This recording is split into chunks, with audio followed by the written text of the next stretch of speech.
hanging out in Clay, just a few miles away from where the Micron place will be going here in just a little bit with a guy you've known for quite some time. Bob Henry Jr. started racing when he was 16. It's a considerably a long time ago. Well, he doesn't want us to tell his age, so we won't do that. But Bob Henry Jr.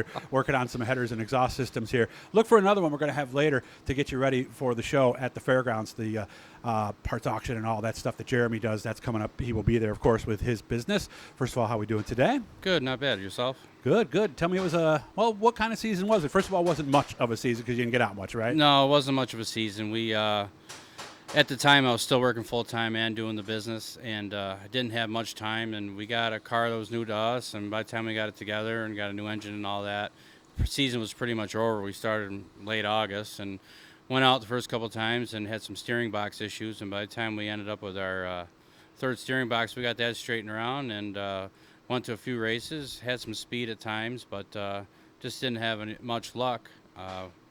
But that's the way it goes, and hopefully next year we'll start off fresh and beginning of the year in April or May, whatever it is, when Fulton starts, and we'll get going. Of course, there's two Bob Henrys. Bob Henry, the driver, is who will meet today. Bob Henry, the guy who makes exhaust systems. We'll have that interview up right before the show to remind you to go on over and check him out. We want to thank Rudy Plumbing, by the way, sewer, drain cleaning, water heaters, and, of course, anything as simple as a faucet that you need changed or one of those 3 in the morning, oh, no, my water heater just flooded my basement. Make sure to call Rudy Plumbing, 31 and 57, and that's Earl. You guys know him. So yeah. You said you just had him in here. Well, yeah, right? Earl's been a family friend for a long time, and we had a water bill issue.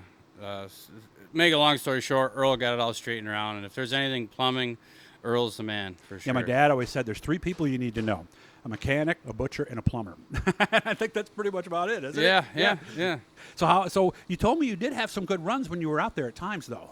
Yeah, well, Outlaw 200, we got the car straightened around. The qualifiers, we had a couple little issues on a Friday night, but Saturday morning we changed some things.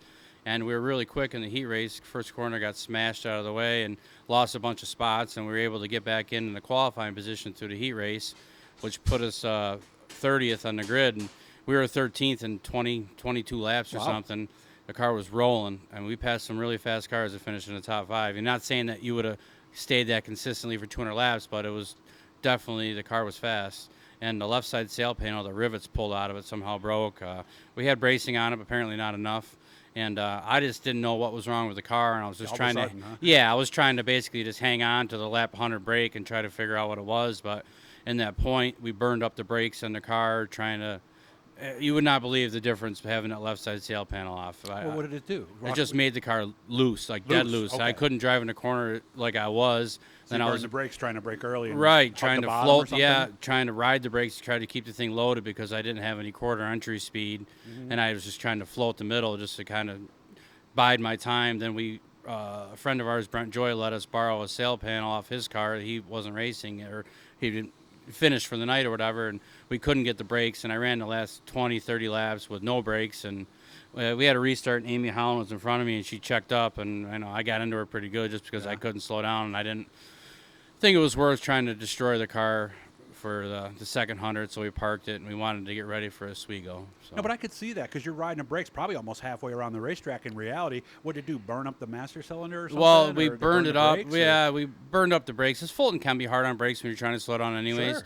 But I was just trying to keep up, basically, and ride the brakes so hard on entry to keep the thing loaded because the thing, if you just lifted and went in the corner normally with no left side sail panel, it would almost want to spin out. I mean, it was crazy how much I would have never thought it was that big a difference. But then you look at all those Run What You Brung shows, and everything's up on the left side, right? That's so true. If I wish if one fell off, the right side fell off, it might have helped me. But it was a shame. It cost us a little bit of fame and a little less fortune. But I thought we had a pretty good car. Like I said, we passed some guys that finished in the top 5 pretty easily. So it was heartbreaking. Then we tried to get ready for Oswego and had a little bit more heartbreak, and then it was over, and that was it.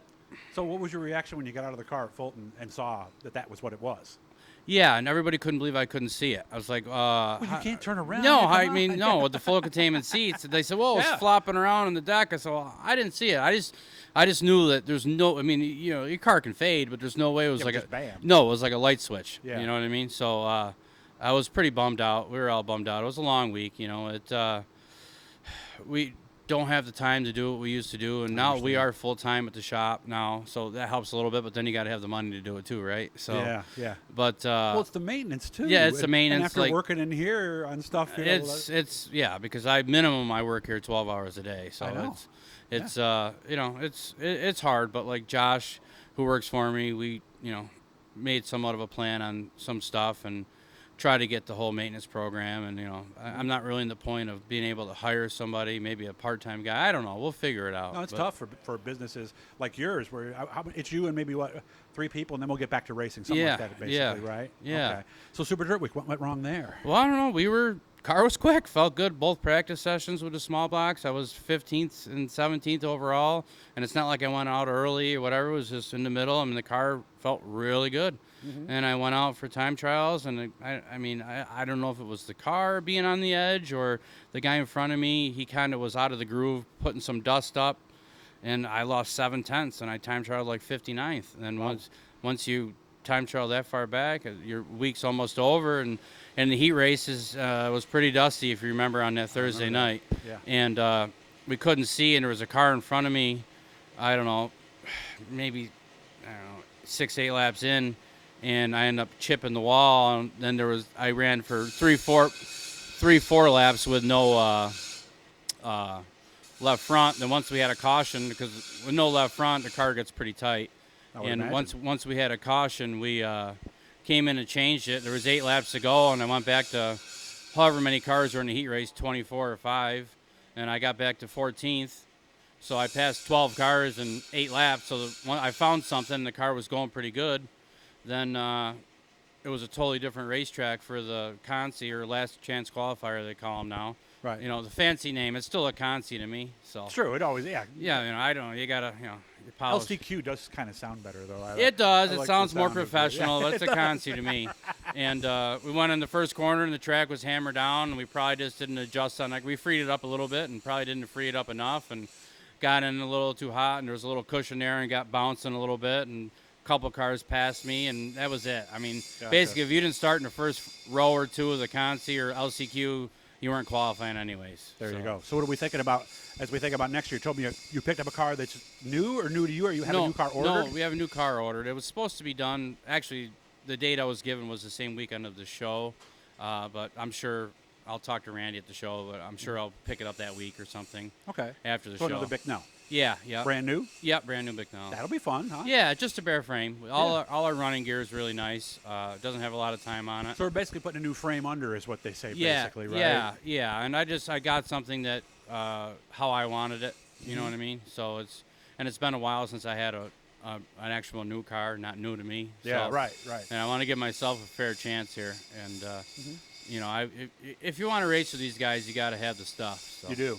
And you're thinking maybe Fulton Weekly, possibly. Yeah, that's that's really what I want to do, is race Fulton Weekly. I get it in my head because Brewerton's so close, and they pay a bonus. Hey, got time, let's go over there. And I just don't have. I just got to concentrate on probably Fulton. Because I know some of the small blocks do well there. I know Amy Holland won a race. Nick Krause has run real well over there. Yeah, and the year before we ran really good when we went there. So okay. So hopefully that'll work out. Yeah, and Amy actually stole my one last claim to fame and racing I had. I was the last small block to win against the big blocks eons ago. That's what I told her. I texted her, congratulations, you took my one last claim to fame in racing.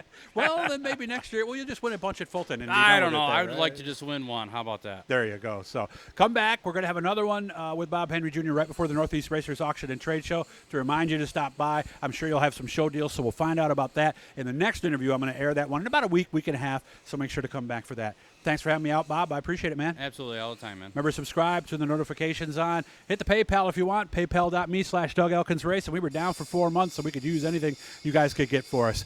We'll be back, like we said, with more. And, of course, we'll be at the ESS Banquet next weekend. And, of course, the Parts Peddler, I almost said, I did it right there, the Northeast Racers Auction and Trade Show the next week.